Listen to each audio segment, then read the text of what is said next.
Yeah, Tukaram brought up a good point that this chapter 6 is called Dhyāna-yoga, which is a yoga of 8 folds. So 8 distinct practices that a yogi would engage in this particular path of yoga. And it seemingly takes a different turn in Gita, like the conversation goes away from the theme of chapter 5, which was cultivating spiritual knowledge and its ramifications. So all the benefits, which would include us seeing different entities all equal and all the benefits that that could bring about, both even materially and spiritually, and other types of ramifications, right? Benefits of cultivating such spiritual knowledge. At the very end of the chapter, Krishna does introduces himself as the ultimate object of that knowledge. So then the entire theme of chapter 5, which is knowledge, then can be applied to Krishna, knowledge of Krishna. But then here in chapter 6, we're now talking about this eightfold path, this eightfold yoga path, right, called Dhyāna-yoga. So what happened? How did the conversation go from knowledge to this particular type of yoga is something that we touched upon, and Tukaram pointed out how if we looked at text 27 and 28 of chapter 5, where Krishna says, shutting out all external sense objects, keeping the eye and vision concentrated between the two eyebrows, suspending the inward and outward breaths within the nostrils, and thus controlling the mind, sense, and intelligence, the transcendentalist aiming at liberation becomes free from desire, fear, and anger. One who is always in these states is certainly liberated. So when we examine the details of these texts, because this is text 27 and 28 that we just read together, it's really a description of what that Dhyāna-yoga, eightfold yoga is like. It's really about restraining your physical body in the lower 4 folds of this yoga, but then as you progress higher and higher in this eightfold paths of yoga, you're now focusing on the mind. So then in the beginning here, when Krishna is saying shutting out all external senses, keeping the eye and vision concentrated between the two eyebrows. So it's really pointing to the physical aspects of our body and the breath, right? Suspending the inward and outward breaths. So this is really a yogic practice. This is a description of what this Dhyāna-yoga is all about, which again, deals a lot with what to do and what not to do. Those are the first 2 of the 8 folds. So for example, you don't commit murder, you don't engage in illicit sex, you don't partake in intoxication. Those are things that you don't do. But then things that you do are, you read the scriptures, you associate with spiritually like-minded people, etc. So things you don't do, things you do. Then you move on to pranayama, which is controlling of the breath, which is exactly what Krishna is talking about here, right? Suspending inward and outward breaths and so on. And then you also have asanas, which is really what in the West people refer to as yoga itself. Like yoga is a much broader topic than we consider to be in the West. But when Western people talk about yoga, they're really talking about asanas, which is, again, one of the folds of this eightfold yoga called Dhyāna-yoga, asanas, which literally has to deal with our body, like stretching, like yoga poses to make you flexible so that you can sit in meditation for a long time without being disturbed by physical bodily pains. So this Dhyāna-yoga deals a lot with the body, what to do with the body, how to put the body in best position to calm and concentrate the mind through meditation. So again, in terms of a context, chapter 5, which does focuses on knowledge, at the end, not only turns this knowledge towards Krishna, but also start talking about this type of a yoga where you control your body to then control your mind, which is the path to chapter 6. That's how chapter 6 and chapter 5 is connected.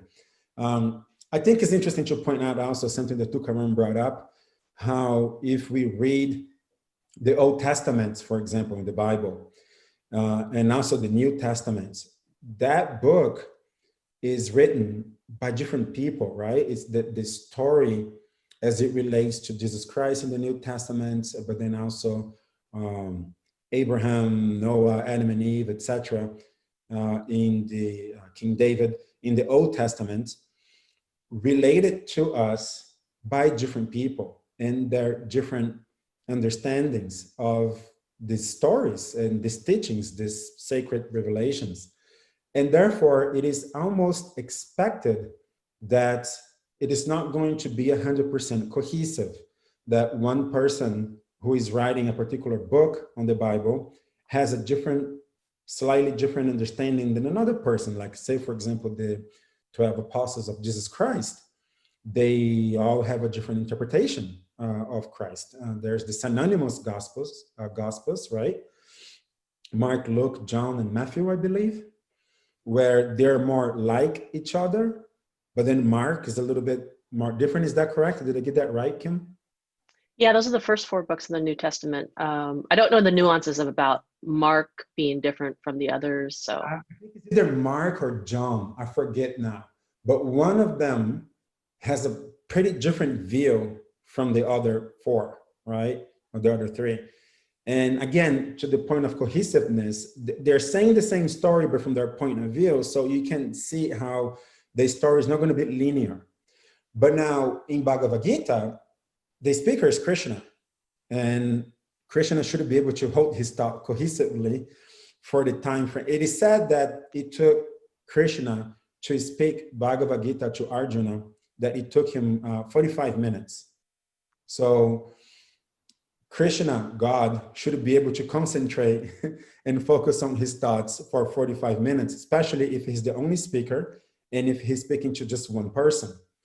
So when we see a jump in Bhagavad Gita from one chapter to another, where one chapter focuses on knowledge, the other one seemingly out of nowhere starts to talk about Dhyāna-yoga, one may ask, well, what happened?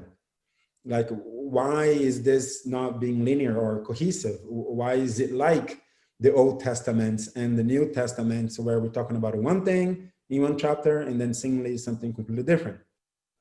Well, again, Tukaram did it, showed to us how the end of chapter 5 is almost a foreshadowing of chapter 6, because Krishna does talk about what Dhyāna-yoga is like. You're sitting, you're focusing your vision in the eyebrows, you're controlling your breath. So that's Dhyāna-yoga. That's the beginning stages of Dhyāna-yoga. And then you progress higher and higher, having attained tranquility of your body. Now you start to focus on your mind and to calm and conquer the mind in order to attain the supreme state of Dhyāna-yoga, which is love of God, essentially. So that is the context, that is the connection between chapter 5 and chapter 6. So now you know how we go from one topic to another. And yeah, Dhyāna-yoga, it's what we are being introduced to in chapter 6. We covered texts 2 and 3, I believe, in class.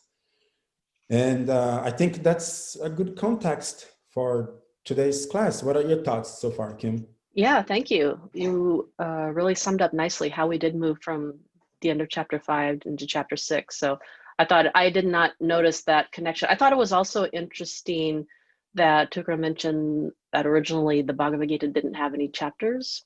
Right. So that was added. And so where would you draw the line between the chapters? And so it makes a lot of sense now that, oh, chapter 5 does flow nicely into chapter 6. Right.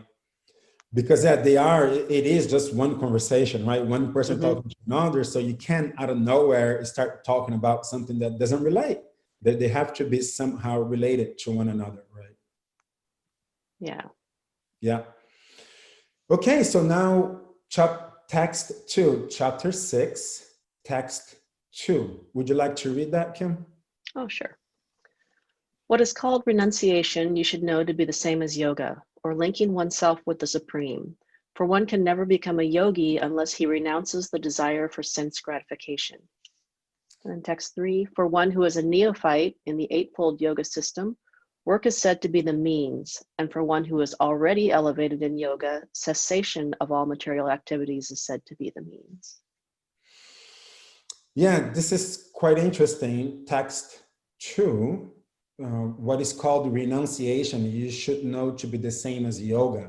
So we've been exploring what renunciation means, essentially since the beginning of Bhagavad Gita up to now. And again, we're still treating the topic. So what is called renunciation, you should know to be the same as yoga. So renunciation, Krishna has been, from so many different points of view, trying to really explain to us that renunciation is really a state of mind where you renounce sense gratification, right? So activities that are meant for the satisfaction of self, meaning yourself, satisfying your senses. And that is, we must renounce that. We must renounce that as the goal of our activities, but rather the fruits of our activities should be meant to satisfy Krishna. And that is actually renunciation, as opposed to renunciation meaning I just stop acting in the world, right? So we've been discussing this topic so many different ways. Tukaram has a good analogy, I guess, here to exemplify this, which is a helix. A helix is a circle that moves forward.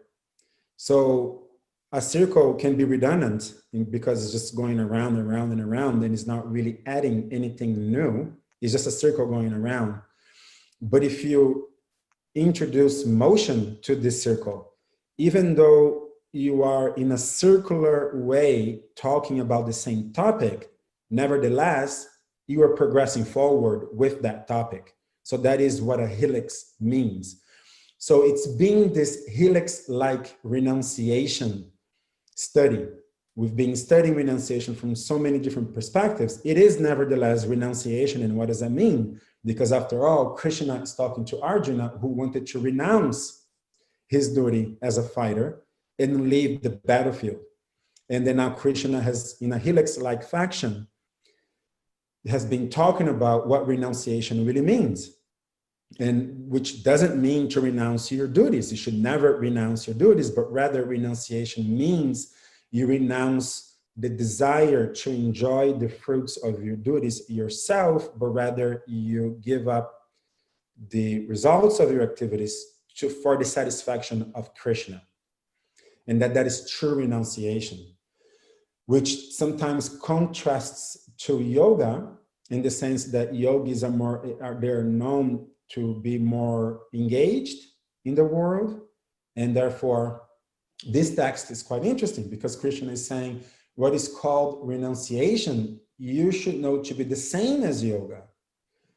So, because yoga does include the element of you renouncing the desire for sense gratification, which is the end of text 2, right? So what is called renunciation, you should know to be the same as yoga, or linking oneself with the Supreme. For one can never become a yogi unless he renounces the desire for sense gratification. So renunciation is included in the yogic path in the sense that the yogi must have already renounced the desires for sense gratification. Only then you can become a yogi. So Krishna is saying. So this is quite interesting, especially in the purports, where Prabhupada starts by making a interesting statement, which almost like we introduce the context of chapter 5 and 6. Is like, well, where does Prabhupada come from in his purport? Like, what is the context? How is it linear, right?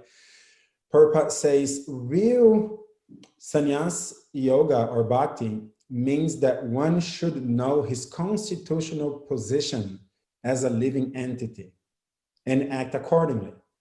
Like, how does it, what does that mean, right? To know one's constitutional position seems to me to be a little bit out of context from Dhyāna-yoga or knowledge, which was chapter 5. So like, it seems to be yet another deviation from the topic.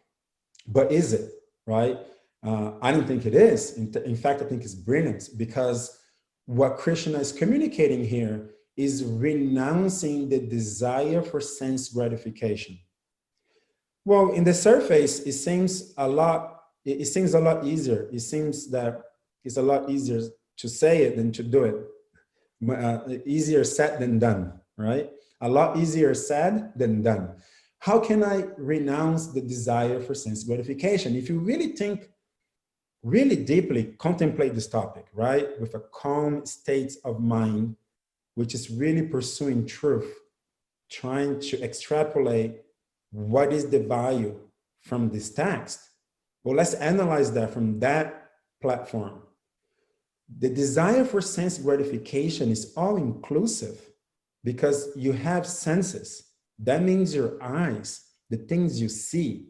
Are we not attracted to beautiful scenery? When we see a sunset, when we see a beautiful flower, when we see a beautiful piece of art, those things that we see, they give us pleasure. The things that we hear, are we not attracted to music? Are we not attracted to poetry? Are we not attracted to people praising us through their voice, and they're talking, honoring, elevating ourselves, our personalities? Doesn't that make us excited, happy? Doesn't that satisfy us? Well, that's the things we hear.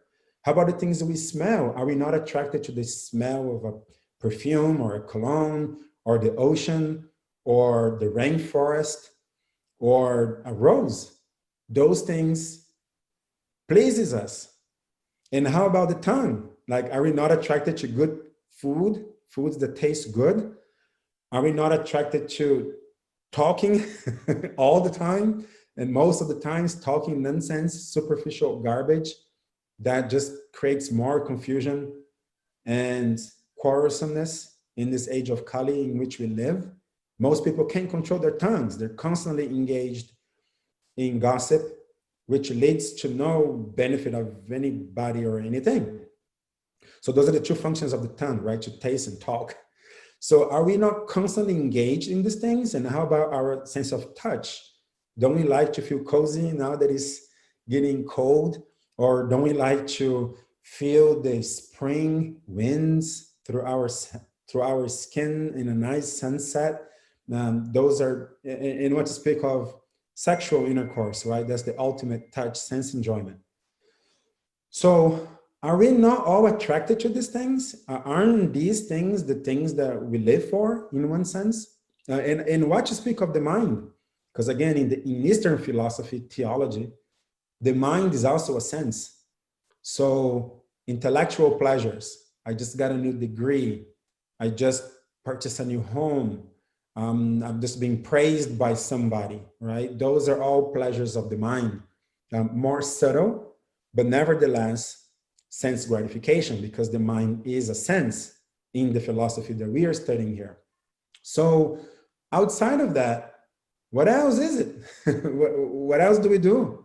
What else do we strive for? Are not these things the things that gives us pleasure and things that we pursue in the world? What is outside of that? Well, if we really contemplate this and read this text, it's really deep. Like Krishna is saying a lot here. We are supposed to renounce the desire for sense gratification. That renunciation means renouncing the desire for sense gratification. Does that mean that now I'm not going to hear any more music or look at any beautiful sunset or smell, taste, talk, enjoy anything? Like, what is there left to do? If I'm going to renounce all of these things, what happens? So the reason why I'm bringing this up is because, again, Prabhupada's purport here, he starts by saying one should know his constitutional position as a living entity and act accordingly. Well, what does that mean in relationship to this text? Because that's Prabhupada's first line after the first line of his purport after he translated this text. So what does that mean, and how is it related? Well, we know that when we are living in material life, we are thinking about the self. We have an egoistic approach to our endeavors. We just covered how the senses is essentially all that we strive for, to satisfy the senses. But what if we are not the senses? What is our constitutional position? What if to please the senses is not to please who we really are? That's the distinction that has been made in chapter 2. We are not the body, which is what the bundle of our senses is the body. The body possesses all these senses, including the subtle body, which is the mind. So if we realize our constitutional position and understand I am not this body and I am not this mind, then to please the body and mind is to essentially desire or strive for sense gratification. But our constitutional position, as Prabhupada is pointing out here, is different, and it has nothing to do with the body or the mind. And therefore, to strive to please the senses is useless. It's never truly going to make us happy, because constitutionally speaking, our position is spiritual, because we are part of Krishna. Krishna is spiritual. We are part of Krishna. Therefore, we are spiritual. And as such, as spiritual entities, we can never be inactive. We are always active. For example, it is not possible for a flame of fire to no longer shine. By its constitutional position, if it is fire, it's going to emanate heat and light. That's the constitutional position of fire. If heat and light is not coming out of fire, it's not fire. It's something else, but it's not fire. So similarly, one aspect of the constitutional position of the soul is that it is always active. The soul can never be inactive. A good example of that is that when our physical body is sound asleep at night, seems like we, if we were the body, are not doing anything, because we're just laying there sleeping, completely inactive. However, what happens in the dream, right? We are still active. We are still doing something, thinking something, fearing something, desiring something, contemplating something in the dream. So even though the body is inactive, our consciousness, which is the symptom of the soul, is still active. So that's one example that points to this idea that the soul is always active and never inactive.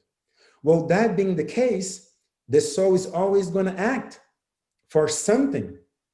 And to know our constitutional position is to know that our actions as a soul should be meant for Krishna's pleasure and not for sense gratification, because sense gratification means to please the body and the mind, which we are not. So when Prabhupada starts the purport of this text by saying one should know his constitutional position, I think is brilliant, because Krishna is asking a lot here. He's saying, hey, you can never be a yogi unless you renounce the desires for sense gratification. And like I was discussing earlier, Well, if I'm going to renounce the desire for sense gratifications, what is left? What am I going to do? But that is only a problem if you are not aware of your constitutional position, because you're always going to act. That's your constitutional position. And you're not going to act for the senses of the material body, but you're going to act for Krishna's pleasure. To me, that then is so brilliant because it closes all the loop. It's such a bold statement. Renounce all desires for sense gratification. Know your constitutional position. You're meant to please Krishna. And so then this text, this purport, the teaching of this text, to me becomes so powerful. What are your thoughts on that, Kim? Yeah, I like how you point out the first sentence, the first teaching in Prabhupada's purport is about that constitutional position. Because when someone is first getting into spirituality, it may seem a little daunting to get to this place of renouncing my senses. Well, I want to drink alcohol, I want to eat meat, I want to have sex with, casual relationships. And so to make that jump from that position to renouncing sense gratification may seem like a big leap, but it really is about control and choices. I think a lot of times people, particularly I do a lot of addiction counseling lately, and the idea that I'm a slave to my desires, is really not true. And it's just gradual choices and gradual steps one by one. We all think of when we were younger and we were, say, eating meat, trying to give up meat. It's a gradual choice, a gradual decision, which results in the result that you want. Same thing with something a little more serious, perhaps alcohol addiction, something like that, where one day you just make a choice to have one less drink or not go out to a club. And as we've said before in previous episodes, in order to give up the lower taste, you really need something better to replace it. So, but yeah, I do like this idea that what is your constitutional position? We are the soul, not the body. So yeah, really nicely said. Yeah, it's a great point also you made in regards to giving up something lower is only possible if you have experienced something higher. And that's exactly what I believe Prabhupada is pointing to right here. Our constitutional position is by default higher because it is spiritual. And that type of enjoyment, the enjoyment that comes through pleasing Krishna is the higher taste here, or at least the hypothesis of our spiritual philosophy, that to truly satisfy yourself, but your true self, not your false, temporary, material self, your absolute spiritual and eternal self, which is the soul, that in order to attain happiness at that level, the way to do it, the only way to do it, not the only way to do it, meaning Krishna consciousness is the only way, meaning in that ultimate position, eternally, what we do based on our constitutional position is to strive to please Krishna. And because we are part of Krishna, when Krishna is satisfied, we are automatically satisfied. So yes, it's our constitutional position really points to that as well. The higher taste, which enables us to give up the lower taste, is 100% connected with being aware of our constitutional position. Yeah. So, yeah, and it does involve at some point getting in the lab, as Jerome likes to say a lot, making that choice to, okay, I'm going to try this, and actually seeing what it feels like and applying it to your life in a small step to actually take that leap. So yes, because, and that can take place in two ways, meaning getting in the lab. I've heard my guru speaking about this once. Very fortunate people can get into the lab, perhaps due to their previous pious activities in previous life, in this life, they have such a karmic result that will compel them to naturally be interested in spiritual pursuits. And just by intelligence, again, as a result to previous pious activities, the intelligence that they have now is such that allows them to naturally be curious or engaged or pursuing spiritual truth. And they're just naturally attracted to that. Unfortunately, even though that's one of the ways, that is a very rare way. It's very rare that such people come about. Maybe 5% of the people that are truly engaging in spiritual pursuits are so due to natural attraction, right? It's not that they had to go the other route, which is unfortunately the vast majority of people, perhaps 95% of people, which is they become a little bit more interested in an alternative way of life, an alternative way from the materialistic means of life, by unfortunately experiencing a tremendous amount of suffering. And that becomes the impetus to pursue something different. I've hit rock bottom. I am not having a good time. I'm experiencing too much suffering. Something is wrong. Something has got to give. Something has to change. It cannot continue to be the way it is. And then and only then you're going to be open to listen to something new, to be receptive of something new. And that something new oftentimes takes place in the form of a teacher, right? Somebody who's teaching you how to get out of that predicament. And religion, spiritual paths have been very preoccupied with that. Like, who am I? Where do I come from? What is true happiness? Because that's what religious texts have been describing. Who we are, where we come from, what is the ultimate nature of our existence, what is the ultimate nature of love, of the ultimate nature of self. Those are topics that is a bit more theological, philosophical, religious topic, right? So then you may encounter some kind of variation. Hopefully it's a bona fide one, not a bogus one, some form of religion or spiritual practice. And therefore you start taking into spirituality, you know, so yeah. Any other thoughts on this, Kim? No, I think we've unpacked text 2 really thoroughly. Yeah, and then text 3, for one who is a neophyte in the eightfold yoga system, work is said to be the means. And for one who is already elevated in yoga, cessation of all material activities is said to be the means.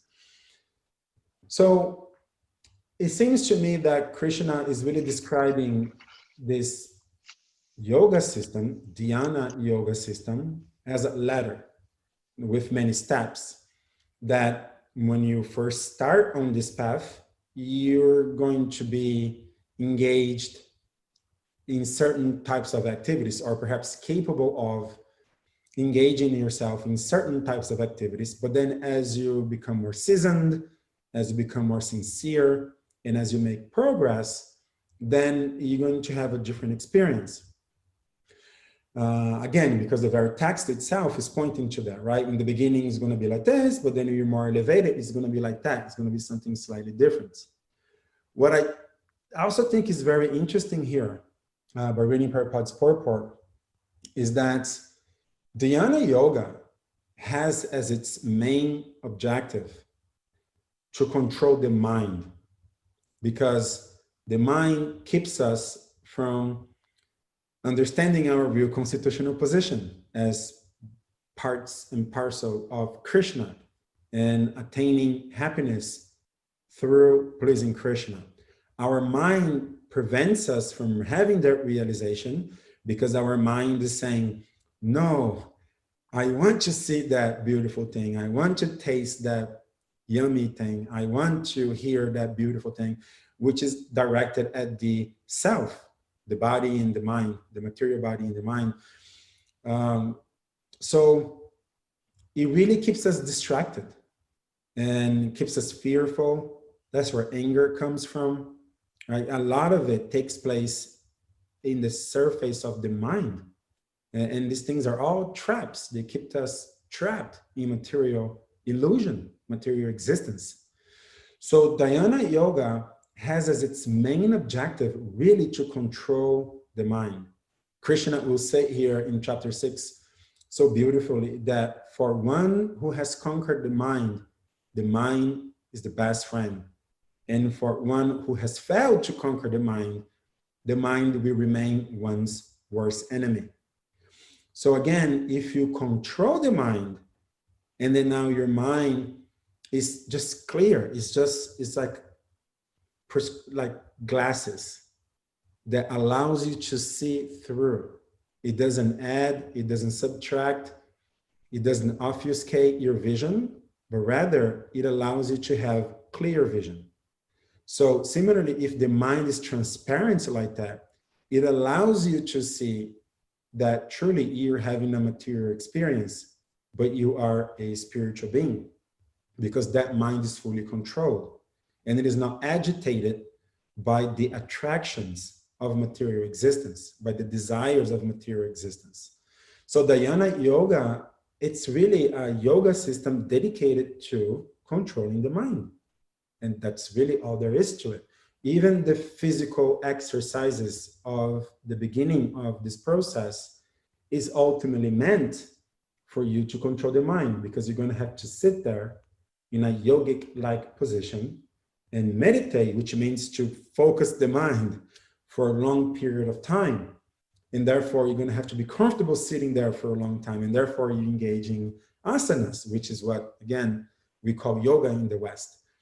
And the breath, which is a very powerful way to calm the mind. That's why when we are agitated, even in the West, we realize that, right? When you're agitated and angry and about to say something stupid, what do people say? Well, just take a deep breath. Because, but you know, it's funny, but there's a lot of truth to that. Like, you really slow down your heartbeat and it calms you down. So to control the breath is a very powerful way to help controlling the mind. And ultimately, all the different processes of this Dhyāna-yoga is aimed at controlling the mind, right? Now, and again, like the text say, in the beginning it takes shape and form in one way. As you make progress, it's going to differ, but all of it is meant to control the mind. When we study and understand what we've been saying so far in Bhagavad Gita, and again, this is chapter 6, right? It's going to get a lot more theistic right now, where Krishna is really going to take the center stage. He has already, but not so powerfully as he's about to, started in chapter 7. But in one way or another, we have been saying that the teachings of the Gita so far, it's been about doing your duty in the material world, not being attached to the results, because you're none of that. You're not the result, not the activities in the material world. So do your duty, but don't be attached, so that you send a good example to others. And calm your mind, control your mind, calm your mind, realize there's something higher than you, that something higher controls everything. That's Krishna. You're part of Krishna, and to be happy, you need to satisfy Krishna. So there's this real sense in which Krishna is the center, that's where our activities, our objective, our goals should all be aimed towards Krishna. That is bhakti-yoga in one sense, devotional service, loving service. Service meaning activities, actions, loving services, meaning I am in love with Krishna and therefore I'm working for Krishna. That's devotional service in a nutshell. So all that, it's really Krishna is at the center, and we're supposed to be engaged in this devotional service, 24/7, undeviatingly thinking about Krishna. Why?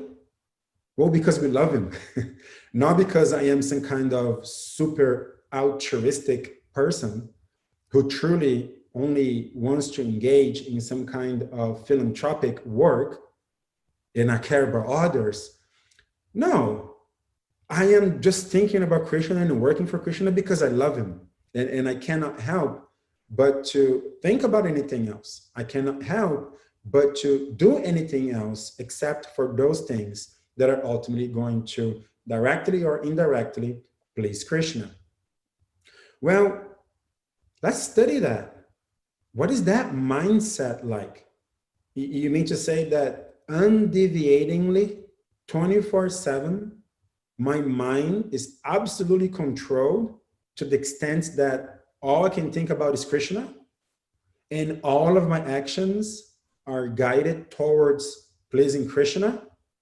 Well, it sounds a lot like to me that this is absolute mind control. Because if anyone may doubt that, try it. Just try to think about Krishna all day long and see what happens. Unless you are already a super transcendental yogi, bhakti-yogi, that have been trying this, like you said, Kim, you've gotten into the lab for many, many years, and you're very sincere. And by that sincerity, you have attained the blessings and the mercy of people who have paved the path, who have guided you. Unless that is your position, you're not going to be able to do it. Your mind is going to start thinking about a million things. Now, actually, a million is hyperbolic. I want to be factual because the factual number itself is mind-blowing. Psychologists, psychologists, right? They have conducted studies to measure how many thoughts the regular person will have per day. And it's an astonishing number. It's between, I believe, 150 to 200,000 thoughts that we would have in our awakened period during a day. Well, that's a whole lot. Like, I don't even consider, and I could be off a little bit here, but I certainly know that it's above 100,000, which I want to say is between 100,000 and 300,000, which even if we consider 100,000, I don't think of myself as a person walking through life who had 100,000 thoughts in any given day. Because to me, things are way more cohesive. It's more like, you know, I wake up, I brush my teeth, I have breakfast, I go to work, I have lunch, I go to work again, I end work, I spend some time with my family, and then I have dinner, and then we do some spiritual activities, and then I go to bed. To me, it seems like about 8 or 9 things that I did. Not 100,000 plus. but really, that's what's going on in the mind. Like all these thoughts, all these small conversations, all these fears, all these hopes, all these visions, all these desires, all these little decisions that we have to make throughout the day. Like, what am I going to wear today? That's a thought, you know? And the mind is constantly going like that. Like 100,000, over 150,000 thoughts we will have. And then now you're supposed to reduce all of that to one. You're going to think about Krishna and that's it. Try it. You see how practically impossible it is if you're not truly sincere and if you don't truly have bona fide help. So it's very, very difficult to control the mind to that extent. But that's what the bhakti-yogi is able to do. Because of our intense love for Krishna, because of our intense sincerity to please him, our minds are undeviatingly thinking about Krishna, only focused on Krishna, that single object. That is absolute mind control. So The Dhyāna-yoga process is quite intricate. It will require a lot of austerities. It's very much impractical in our day and age, where we live in industrialized countries, bound by a capitalistic impulse of having more and doing more and making more money, that capitalistic desire in an industrialized country in 2020 with social media and TikTok and Instagram and Facebook and elections in the United States of America and social unrest. Is like, nah, you're not going to be able to sit with your back straight and controlling your breath and controlling your mind for 12 hours straight. Nah, it's just not practical. It's not going to happen. Not for this day and age. But the bhakti-yogi, by means of expert guidance and knowledge, is engaged in a process that cultivates their inner love for Krishna or God. And little by little, our thoughts become more and more consumed by what it is that pleases Krishna. What is it that Krishna did? Oh, did you hear about this pastime of Krishna in Srimad Bhagavatam? Oh, how about that cool thing that Krishna said in Bhagavad Gita? That's why association is also very important, because if you don't have anybody to talk to about these things, then it's truly only on your mind. And if it's not absolutely controlled, it's going to start talking about Kim Kardashian instead and what benefits that going to give you, right? So yeah, the bhakti-yoga itself is so complete. It has in it all the benefits of all the other yoga paths, where Dhyāna-yoga is again exclusively aiming at mind control. The bhakti-yogi's mind is by default already controlled, because it can only think about Krishna and it can only act for Krishna's pleasure. So I think it's just like a very interesting aspect of bhakti-yoga.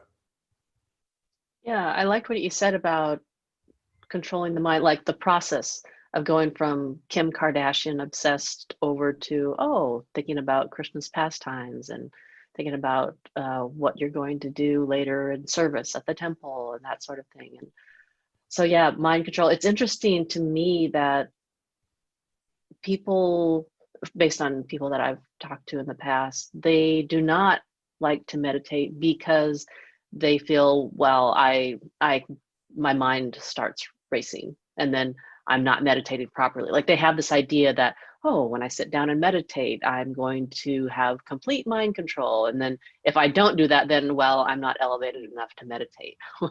So it's kind of a catch-22.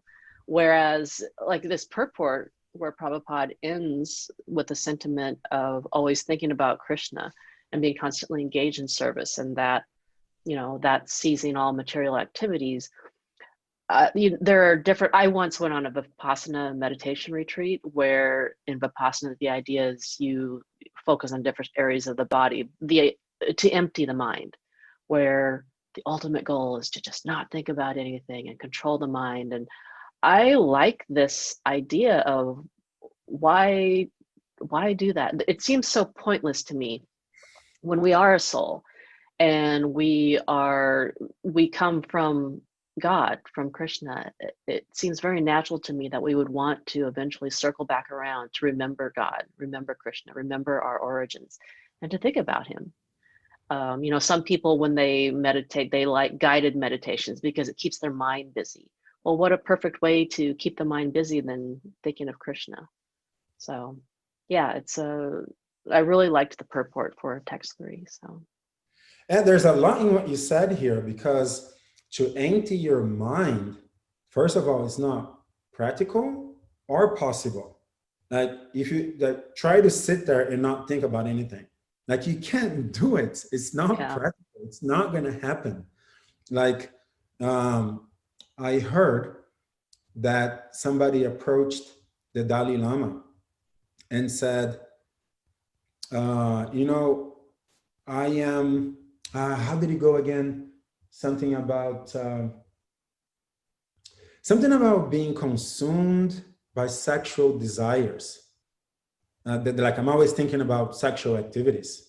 And they approached the Dalai Lama with that, asking for help. And then his answer was more or less like, oh yeah, me too.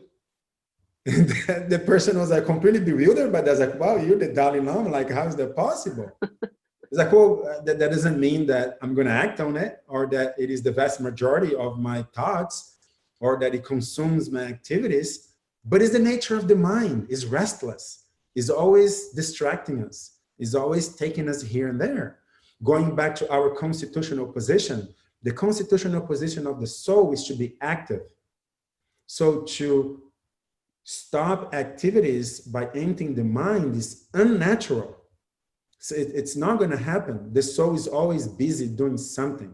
And then to try to control the mind, which is a shallow reflection of the soul's consciousness in the material world, to think that we're going to be able to stop that, it's ridiculous. Is almost trying to say, like, I'm going to have some fire here, but this fire is a little bit too hot. I like the light of and the light of the fire, but I'm going to take the heat component down. I like the light, but I'm going to bring the heat down. So it's going to be fire. It's going to give me light, but it's not going to burn my hand when I put my hand on it because it's too hot. I want it to be just warm. Like, that's more or less the idea of emptying the mind. Like, you're not going to be, it's not the nature of the mind to be still. That's not possible. It's not practical.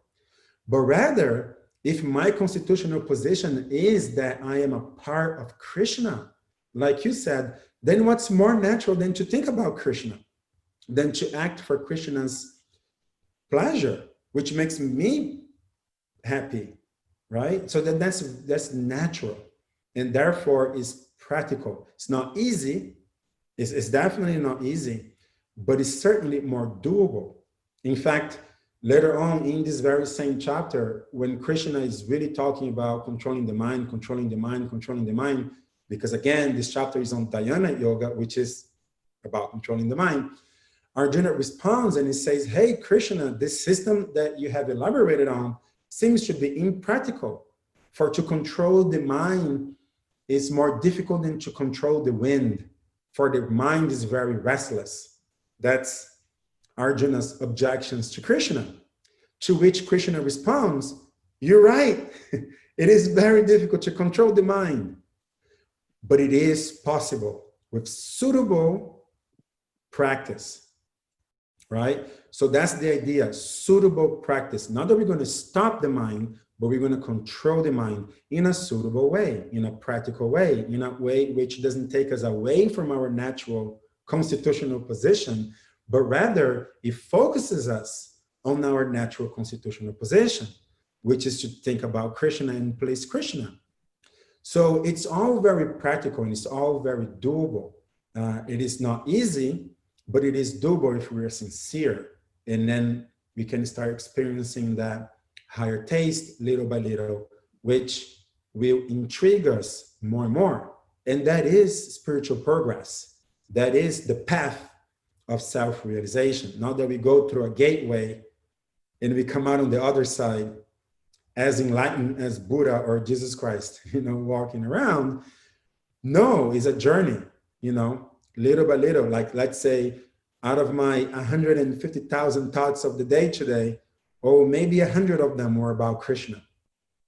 Whereas tomorrow, maybe 150 of them is about Krishna, and the day after is 200. Maybe a decade later, out of the 150,000 thoughts, maybe 110,000 of those were about Krishna.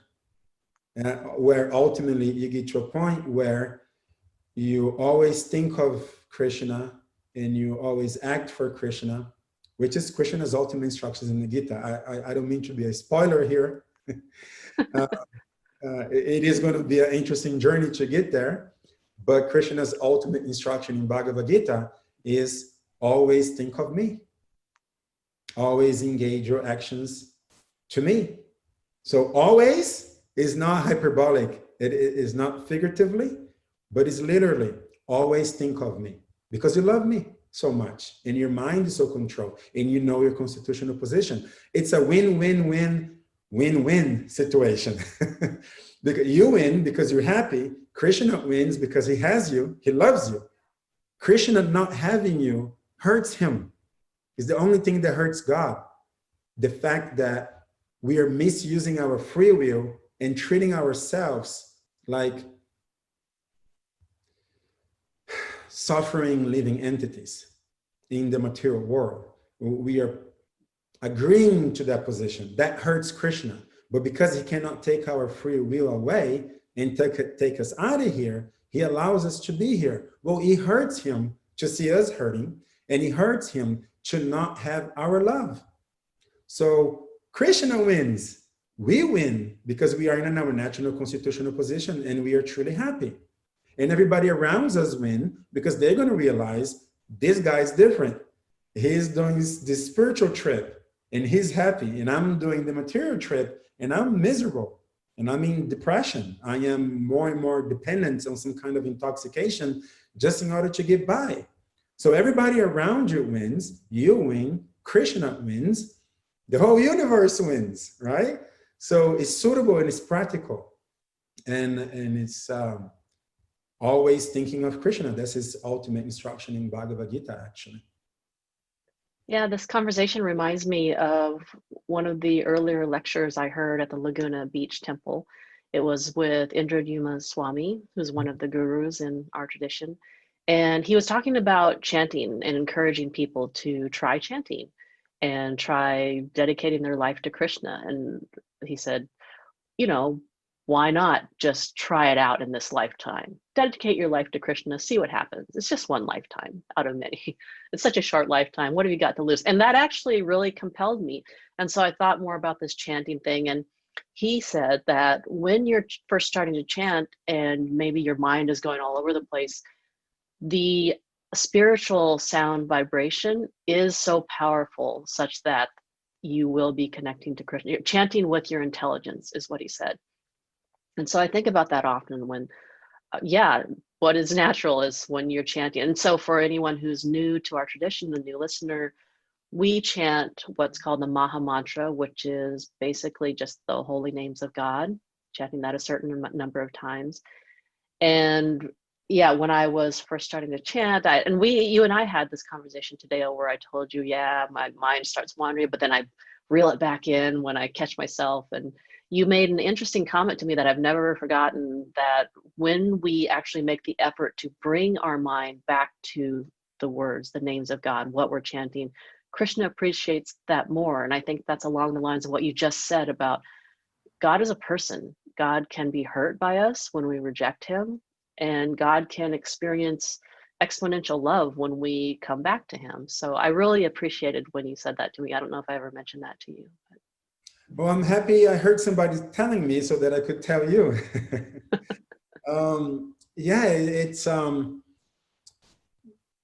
I'll give another insight here about Bhagavad Gita, which again, I heard from our devotees, I can repeat.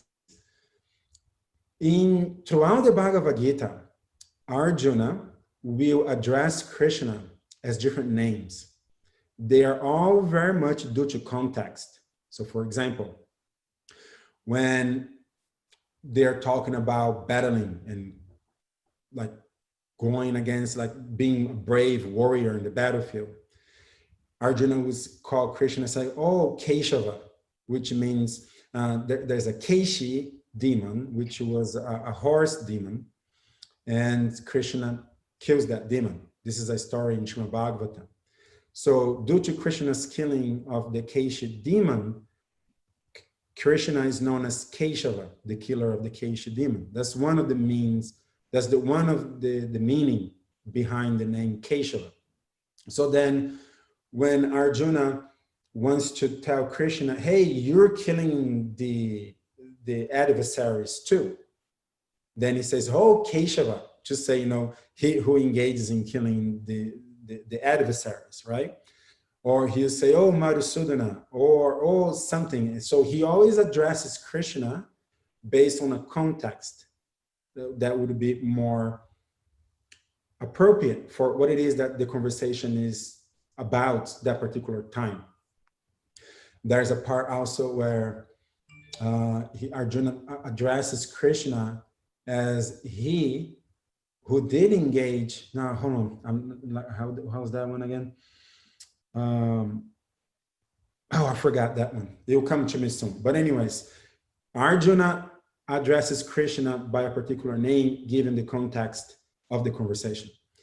Now, Arjuna, interestingly enough, barely ever addresses Krishna as Krishna. He's saying, oh, Madhusudana, oh, Keshava, or killer of the Kesha demon. He's addressing Krishna with all these other names, but not really his name itself. It's very rare that Arjuna does do that.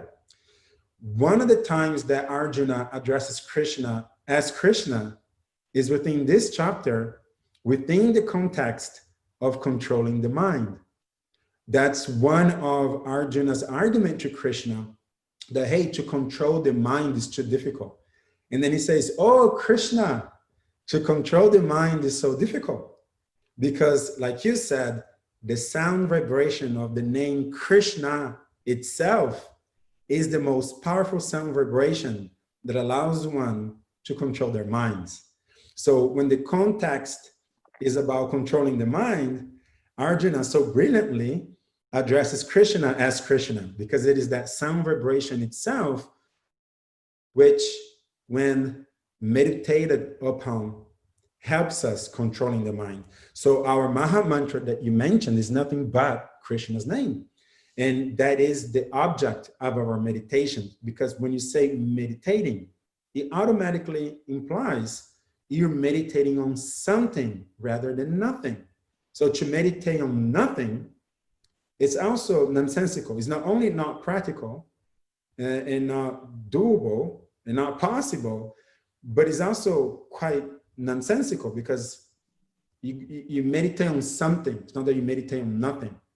And the object of our meditation is Krishna, Krishna's name, like the actual sound vibration. Krishna, Krishna, Hare, Hare, which that sound vibration is the means by which we can also control the mind. Yeah.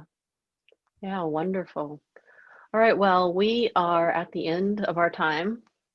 I'm looking forward to the end of the chapter. This whole chapter is dedicated, as you said, to controlling the mind.